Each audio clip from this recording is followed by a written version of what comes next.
I guess just to bring it down to basics, I guess it's really introducing, well, what actually is reproductive genetic carrier screening.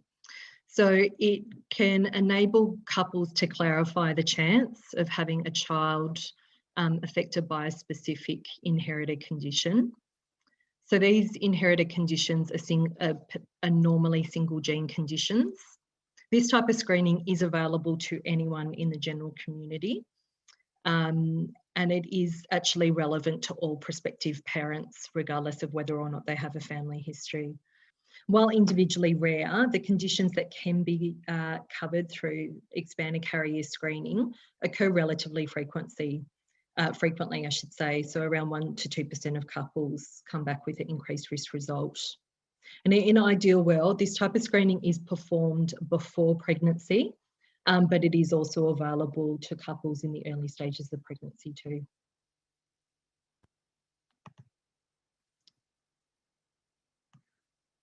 So the type of conditions that are covered through carrier screening include autosomal recessive conditions, which means that both members of a couple would need to be a carrier of the same condition for there to be a 1 in 4 chance of having an affected child, as well as X-linked conditions. So that's where the gene involved is located on the X chromosome, and the female is a carrier of a X-linked disorder, which would mean that there's an increased chance of having an affected child. It doesn't include conditions caused by errors within the mitochondrial DNA.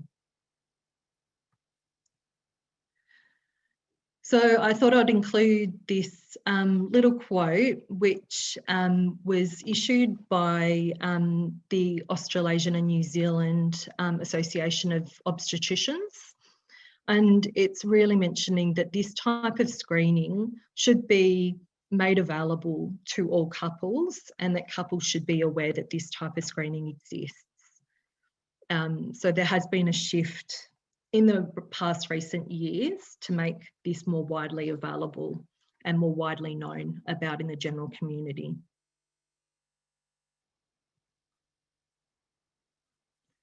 So although carrier screening has only been around for, a few years to the general community, carrier screening dates back a few decades where it was more targeted towards specific populations or ethnic groups in the community. And now it's really branched out to cover more conditions, as well as being more widely available to all communities.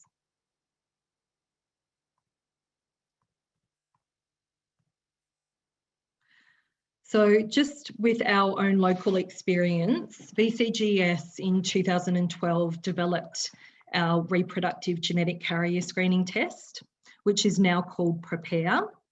So that is a 3-in-1 carrier screen that can clarify a couple's chance of having a child with 3 single gene inherited conditions, which are cystic fibrosis, a condition that affects the lungs and digestive system, spinal muscular atrophy, which causes extreme and worsening muscle weakness, and Fragile X syndrome, which is the most common inherited cause of intellectual disability and learning problems. The reason why this test was developed was because these conditions are relatively common in the general community. They are severe conditions. The testing is very accurate, with the vast majority of carriers of all 3 conditions identified through this screen. And there was a lot of research from support groups, from families alike, that really supported this screening being made available to the general community.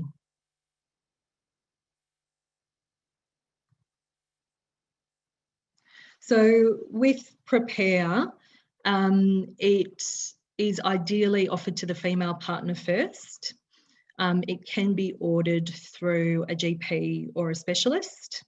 And it is possible to do this testing on either a blood or a saliva sample. The results tend to take around 2 to 3 weeks, and there is a cost involved of $389. Unfortunately, at the moment, it's not covered by Medicare or private health insurance. With the results, you can either receive a low risk result or a carrier result. If it's a low risk result, it means that that's clarified that that couple's chance has a low chance of having a child with these 3 conditions, and no further testing is required either for the partner or during a pregnancy.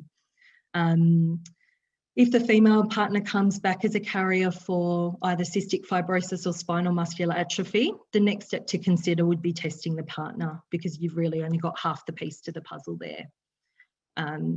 So yeah, that's certainly one option for couples to consider.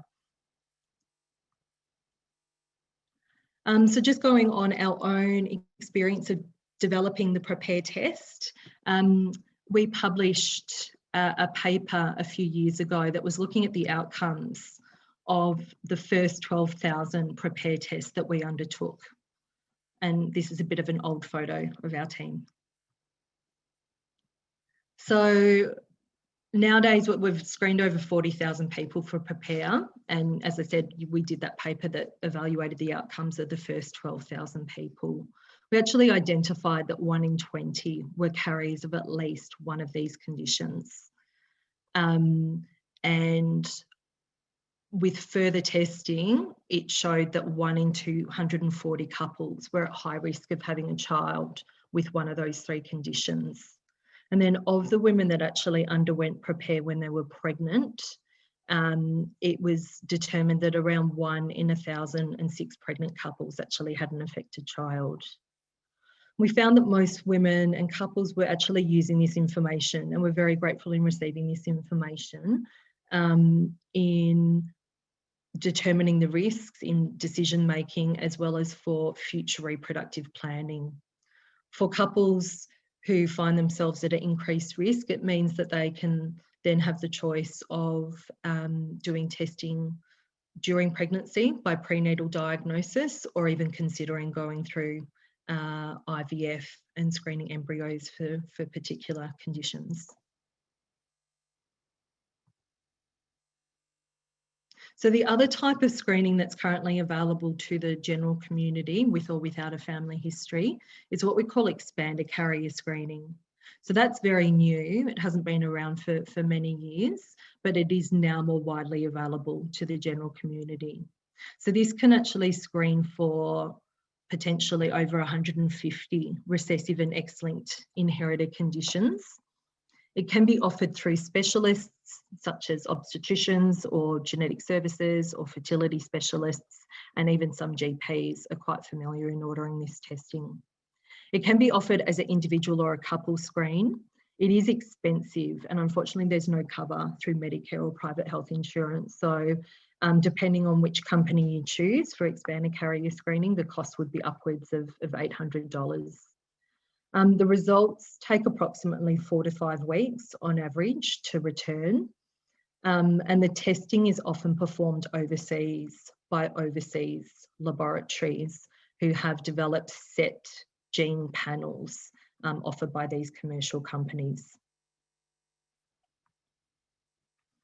And I just included a bit of a snapshot regarding some of the brand names and companies that offer expanded carrier screening. Invitae, Council, Horizon, Virtus, and then there's also a local research program called Mackenzie's Mission, which I'll mention later on too. So with some of the expanded carrier screening panels, they may include screening for some of the recessive mitochondrial disorders, which were caused by errors within the nuclear DNA. It doesn't screen for mitochondrial DNA-related conditions. So with expanded carrier screening, just because it is looking for such a large number of conditions, you'll find a lot of the approaches are that this is offered as a couple screen, where both members of a couple are screened together. And it's normally done by collecting saliva samples from both members of the couple.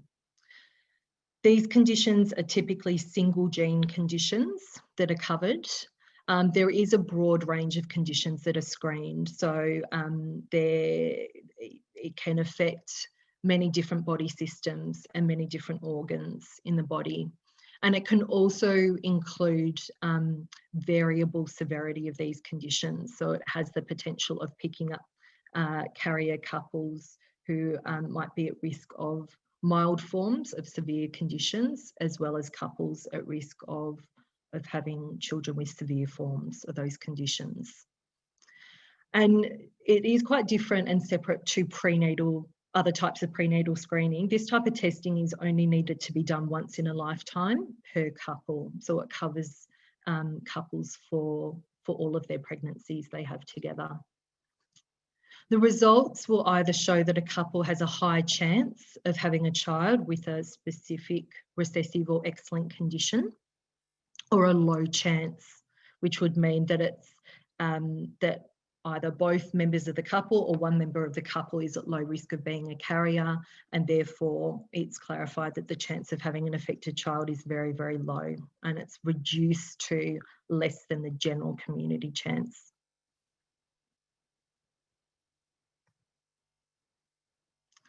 So I guess some of the considerations when considering this type of screening is that it can reduce the chance, or it can clarify a couple's chance of having a child with a genetic condition, and it can potentially provide reassurance to couples for conditions that are found in the community.